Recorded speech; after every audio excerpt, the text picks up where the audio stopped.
Hi, welcome to another edition of In the Clubhouse. I'm Bob Busser, your host. Today we have a special guest, Paul Olden. Most of the West Coast knows him from about 45 years ago in the infamous Tommy Lasorda, Dave Kingman rant that Jim Healy played almost every day on his radio show. But Paul is much more than that. He has broadcast for several teams, and now he's got the plum gig of replacing a legend in New York as the PA announcer for the New York Yankees. And with that, we welcome Paul Olden. Hi, How you doing, Paul? fine. Hot here in New York, but it's summertime. Hey, Paul, tell me, how did you, obviously you broadcast for the Angels, the Rays, and several other teams. How did you get involved in doing specifically PA for all the Super Bowls and then eventually the Yankees? Well, I started doing PA when I was in high school at Dorsey High School in Los Angeles, and then did public address announcing for the University of Southern California baseball team, and was in the right place at the right time for the Super Bowl when I was with the Jets, and they asked me if I was interested, and I just said yes. So that's how I got that. And the Yankees called out of the blue in 2009 and asked if I was interested in coming back to the team to do PA in the new stadium. And of course, I said yes. So it was pretty simple. It wasn't something that I really uh, dedicated myself to work at to get. It just happened. Was it hard? Obviously, Bob Shepard is one of the great PA announcers ever. Was it hard? Did you have any pressure trying to replace him, or was it pretty much an easy flow into what you do? Instead of, you didn't want to be obviously be Bob Shepard, but you wanted your own identity. Well, they wanted us to do the Bob Shepard style of PA announcing, which basically fit my style anyway, which was, by the book, no frills, no craziness, and to honor his style by announcing Yankees players by repeating the number twice, the uniform number twice. But no, it wasn't. It wasn't a pressure-packed thing. I had known Bob for many years, so I was following a friend and not someone that I had put up on a pedestal and was nervous about following. I knew the man. We had dined many times at Yankee Stadium. When I would come in as a visitor, I'd always have him on the pregame show, my radio pregame show, when I was with the Rays. So it was an easy transition in that regard. Do you enjoy doing PA more, or would you rather be a play-by-play guy? PA seems like it might be a little more, I don't want to say laid back, but a little less pressure. There's no pressure for either one. It's just the different uh, things in regard to the game of baseball. One is doing either TV or radio play-by-play, and you're talking, for 3 hours. PA is just introducing the players and doing the pregame ceremonies, and then you're out the door at the end of the game. So I think at this stage of life, I'll be 70 in a couple of years. I got tired of the travel when I was with the Rays, especially with a bad team, and all the travel to many different cities and knowing that your team had very little chance of winning. And so no, I like what I'm doing now. It suits my personality, and I can work half the year here in New York and live the other half in Florida and have a lot of time to myself to pursue my interests. Yeah, you've got a lot of interest too. You like to write, is that correct? No, well, no, writing was something that I did a few years ago when I was in LA between baseball gigs. I wrote for the school Valley College of Los Angeles school newspaper and was the chief photography editor. But no, writing isn't something that I'm doing now. I'm more into photography and music, guitar music, uh, and funnily enough, wanting to travel more. I hope to get to Paris in 2 years for the reopening of Notre Dame and the Olympics, which will coincide with one another in 2024. So looking forward to that. I know. I promised my wife we're going to go to France, and she wants to see the Tour de France, and I want to see the country. It looks beautiful from TV when you see the overhead shots and stuff. It's like, wow. you know. So that's Kind of on hard our to pick one place to see the Tour de France. I mean, you're standing there by the road and they go by in 30 seconds and that's it. exactly. Like Ricky Henderson running the bases, you know. But yeah, we do have a lot in common. As you know, I'm a photographer and a historian, and it's just you can tell, like with a camera, you can really tell your own stories with your own way of doing things, and I find it a great medium myself. How did you get into photography? Oh, just was interested in doing it back in the 90s. And so, like everything else, you just start off with the basics, bought a camera and a bunch of magazines and books to teach myself. And it's sustained, my interest in that has sustained since the mid 90s. And Wow. still get a lot of enjoyment out of photography, all phases of it. I've seen some of your shots from obviously your perch in Yankee Stadium. Of the one I saw, I think the other day was Aaron Judge before he hit the home run or when he was hitting the home run. I saw that photo you posted on Facebook. Yeah. And you try to, especially with baseball, there's not a lot of variety in the shots. I know. You look more for reaction to what's happening instead of, one swing of the bat kind of looks like all the rest.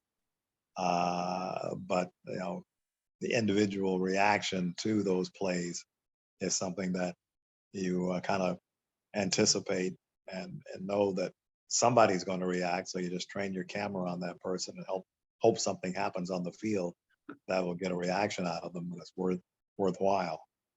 Do you mentioned guitar music? Do you listen to Bernie Williams?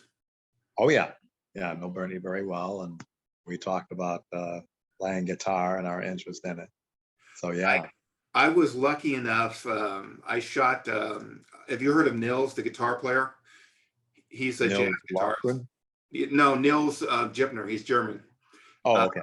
I photographed him at a club here in Oakland, and he called me and said, "Hey, we want to use your photo on my next CD." I'm like, "All right." So, but yeah, I'm with you. I like. I hope he paid you for that. We'll talk about that later. um, Don't no, give away your work for free if they ask I for it. know, but there's other aspects that I'm working with another friend of his, so I don't want to rock Okay. any boats, and it's fine. I've got a lot going on, and I've got a lot of ideas. But anyway, what is your so obviously your taste in music is jazz and guitar based. Is it rock or is it classical? Yeah, general everything. And my father was a big classical music fan, and so got used to that around the house. And rock and country. I worked at a country music station for 6 years, radio station. So I cover all good music.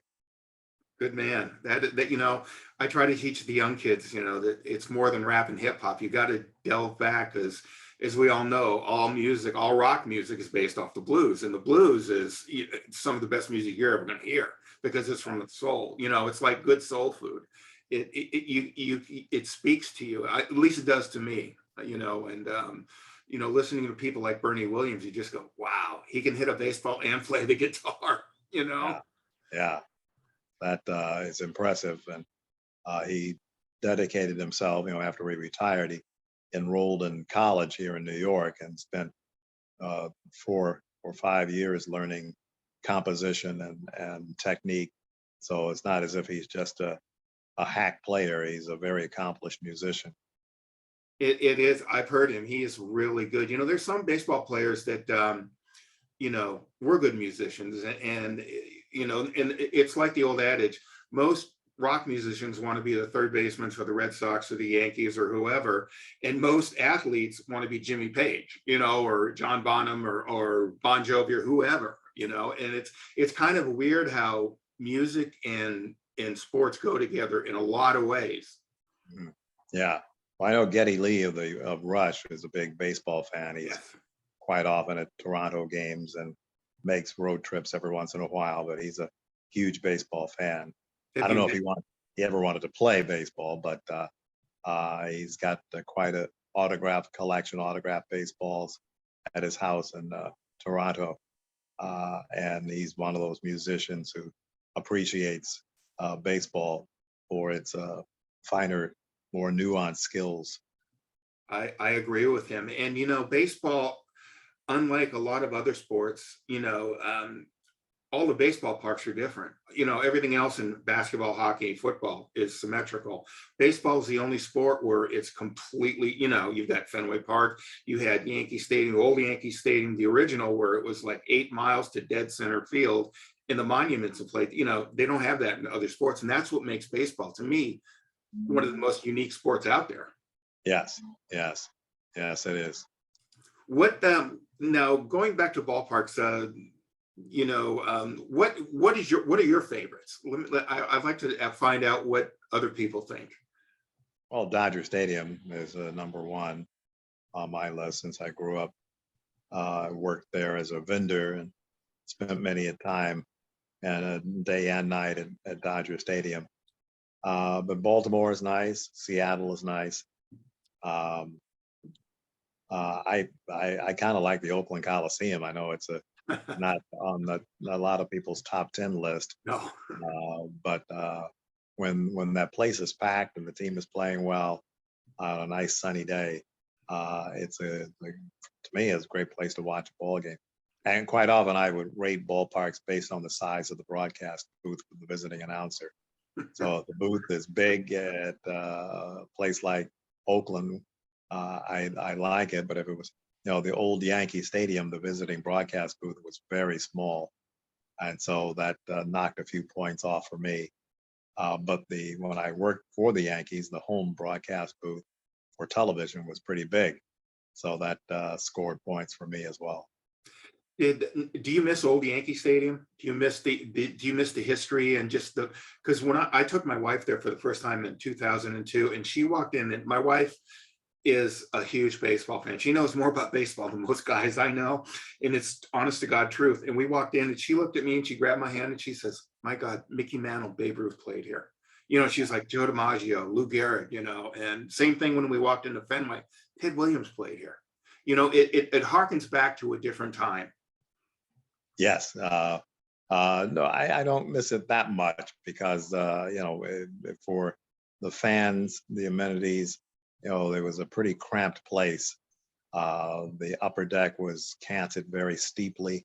If you made a misstep, you might be traveling for a while, going down to the front row. But no, it had its time, and the new Yankee Stadium is much better from a fan standpoint. And I have my own booth there with the spacious area to work around in, and with a refrigerator and a microwave. So I'm happy with the new Yankee Stadium. And you probably have air conditioning too, right? Yes. Oh, that's great. Instead of having like the old stadiums with the windows open and, you see Harry Carey with the fans blowing on him at old Wrigley Field and things like that, baseball has come a long way in that respect. But, the older parks still get all the love, Fenway Park, Yankee, Wrigley Field. I wish they could have saved Tiger Stadium. I really missed that ballpark. That's one that I thought was, it was what it was. It was a great old place, but it was time.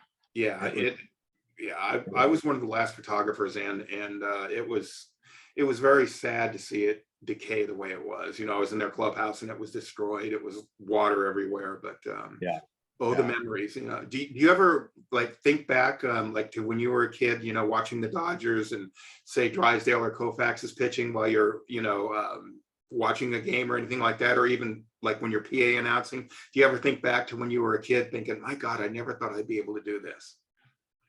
Well, no, I never entertained that kind of thought. I always figured I would be involved in baseball on the major league level from when I decided to start pursuing that dream at age 15. So I don't kind of pinch myself and say, wow, I'm not that type of person. I put it in my mind that I was going to accomplish that goal, and I did. So I'm not surprised that I got here, but I'm maybe appreciative that I've lasted at the major league level as long as I have, since I started pursuing the majors and got to the majors in '88. And recently, when Houston Astros came to town, they have a couple of coaches on that team that were around when I first started in professional baseball in Spokane in 1980. One was a player, Dan Firova, who was a catcher back on the 1980 team. And the other was Gary Pettis, who was Yeah. an outfielder in the Angels Oh, organization yeah. when we were affiliated with the Angels in 81 and 82. So I had my picture taken with those two just to kind of remind myself of the beginnings of my professional broadcasting career as a baseball announcer. I grew up in Fullerton, so I grew up at Anaheim Stadium. I've told people, back in the day when the Angels were not really good in the 70s, there'd be 5,000 people in the stands for a regular game. Then Ryan would come on, there'd be 20,000, Yeah. and but he was, a once in a lifetime phenomenon. Watching Ryan pitch was just, it was like watching Sandy pitch, Koufax. Yeah. It was Yeah. a thrill. You always had the thought, he may throw a no hitter tonight. It was just that way. Or he may walk 5 guys in a row. And then strike out the side. Yeah. But do you have a favorite player that you of all time that you really admired? And mine is Yaz and Sandy Koufax. But do you have one? Well, my favorite Dodger was the late Willie Davis. Oh my God, yes. He Free was dog. he's always going to be at the number one, top of the list. I mean, I had interactions, of course, with Koufax and Drysdale and Maury Wills and Jim Lefevre, whose son broadcast for the Kansas City Royals. And so I stay in contact with Jimmy through his son. But Willie Davis has always been my guy. He had that deep baritone voice too, that Yeah. really deep voice. Yeah. Yeah. And the guy could run. I was, Yeah. when the Dodgers traded him for Mike Marshall, I was pissed off. Because I love Willie Davis too. I love watching him play center field, despite the 66 World Series, but the guy could play center field like Gary Pettis, Yeah. Yeah. That's an art in itself to watching those guys run and just chase down ball after ball. It's like, geez, how do they get to him? Yeah. What about today's Yankees? Did Bob Shepard teach you or kind of guide you on what to do or kind of like how to be a Yankee broadcaster? No. Yeah, Bob's last game was September of 1997, and I didn't come aboard until 2009. So 20. I'm sorry.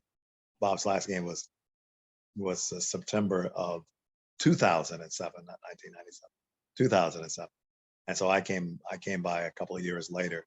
But I knew what to do. I knew how to handle the job and knew the legacy that he had put down ahead of me for 57 years. So, but we kept in touch on the phone once or twice a month until he passed in 2010. But yeah, just knowing what was expected of me in regards to his particular style. Not saying that I had to be a clone of his style, but just to respect the fact that he was not a crazy man behind the mic.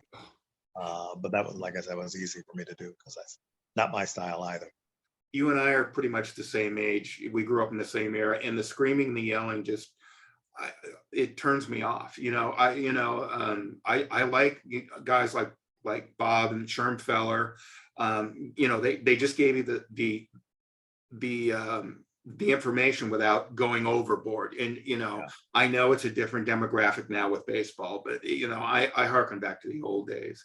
Well, the demographic of baseball is still 55 and up. So Yes, yes, we're in that demographic.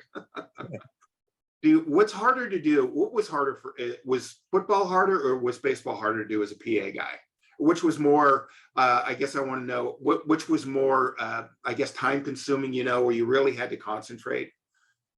well, with football, since it was once a week, you kind of had to, at least for me, I study the rosters and look at videotape of the players so I could recognize them and their running styles or their defensive styles, just to know who's who. So when football is collaborative effort because I have spotters and people helping me, spot players. I don't need that with baseball. So football is more challenging. I wouldn't say difficult, but it's just more challenging. You have a lot more going on than you do in baseball, because football is boom, boom, boom. Baseball is like throw a pitch, wait 35, 40 seconds, throw another pitch. You have a couple minutes in between batters, or a pitching change or whatever that you're announcing. So Yeah. do you have, okay, one last question here. Give me a couple of your all-time favorite thrills, and then there's one more after that I want to ask you. So second to the last question, when you were broadcasting or doing PA, what are your biggest thrills that you have seen in broadcast? Well, the anniversary of Wade Boggs's 3,000th hit was yesterday, that he accomplished at St. Petersburg while he was playing with the Rays, his hometown team. And so that was, whenever you have a big milestone moment like that, that always kind of rates at the top of the list.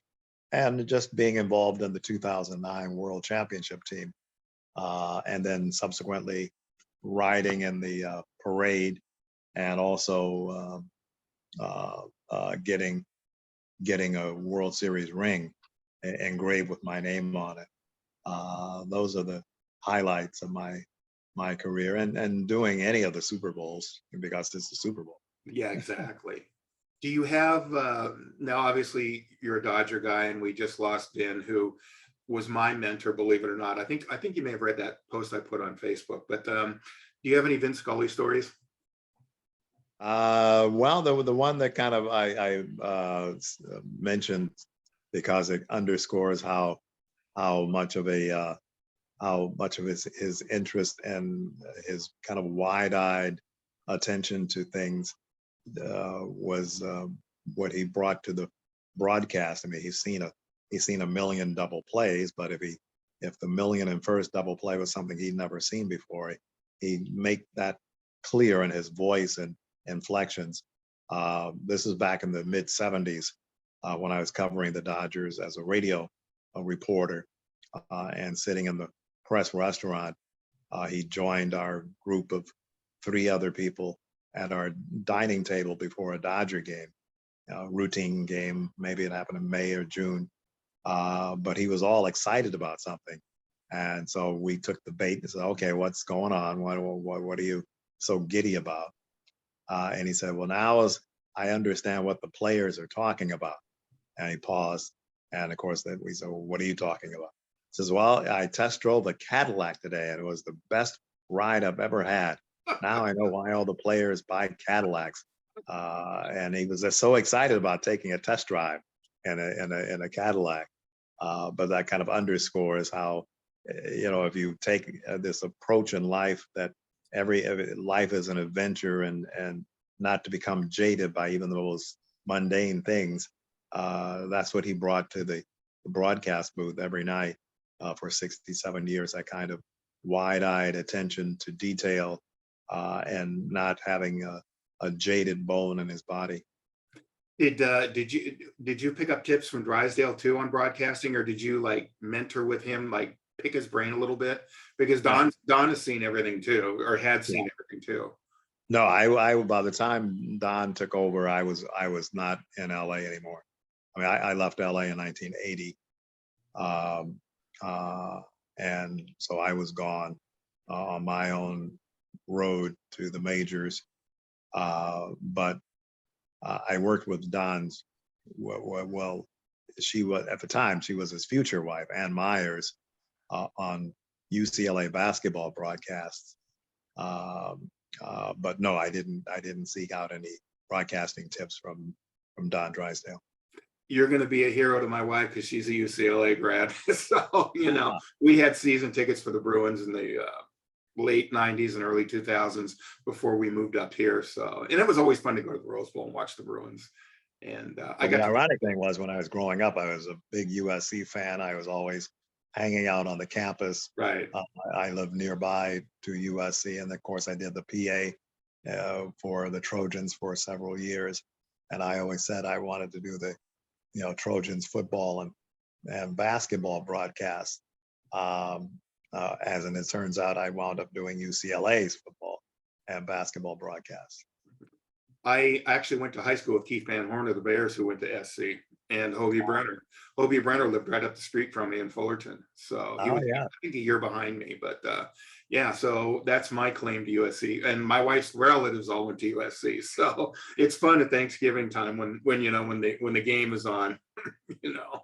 So I did Paul, have the go good ahead. fortune when I was between major league jobs and I came back to LA in 2005 until 2009. That was during the Pete Carroll Yeah. era at USC when the Trojans were on top of the world during that period of time. And a buddy of mine always had an extra photo pass. And so I was able to get a photo pass, and I rented a 400 millimeter lens, and I was right there on the sidelines shooting. And I did do some freelancing for a couple of photo agencies. So that was fun to do. I was there the night, remember when USC was beaten by Stanford and the greatest comeback in college football history? Yeah, I was on the sidelines taking pictures that night. I tell people too, because I've gotten sideline passes for football and especially college football, people don't realize how hard those guys hit. When you're on the sidelines and you can hear it and they bounce back up, and it's like, how do you do that? I'd be laying on the ground for a week, You talking about the photographers or the players? The players, when you hear them hit, it's like, wow, because you're, 50 feet, 100 feet closer than the stands, and it's loud. It's like, I don't know how those guys get up, Well, I mean, they're used to it. Yeah, that is true. Football since they were like 6 or 7 years old. Some unfortunately don't get up quickly. No. The game football has taken quite a toll on a lot of people, but they are willing to take that risk just for the love of the game. And so, hopefully more and more safety measures will be taken to not have as many detrimental post careers as we see these days. Yeah, CTE is bad. It is bad. It's it's starting to grip into hockey too, and it's just a violent game. You've got to love the game to play, and Yeah. I don't know if I'd want to be a cripple the rest of my life. Money isn't everything, but for those who do it, more power to you. Yeah. So you and I have the same kind of outlook on life. Life is an adventure, and you take all the roads. You never know what you're going to find. You've led a life that a lot of people would love to have. You've broadcast in all these different cities, and now you're probably at the mecca of baseball at Yankee Stadium, and that's hard for me to say because I'm a Red Sox fan. So don't hold that against me. But Yeah. my whole family's from New England, so I mean, it's born into you. Oh, okay. All right. I can understand that. Yeah. Well, Paul, this has been great. I hope we can do this again, maybe after the playoffs, and find out how far the Yankees go. And I don't think the Sox are going to make it, but that's just me and most of New England. I really appreciate your time. I know you're a busy man, and I thank you. And we will be having this up, and people will be able to see what you have to say. All right. Thanks for asking me to be on. Paul, thank you very much. This is Bob Busser, and you have just been with Paul Olden. Remember, always take the road to the left. You never know what you'll find. See you next time.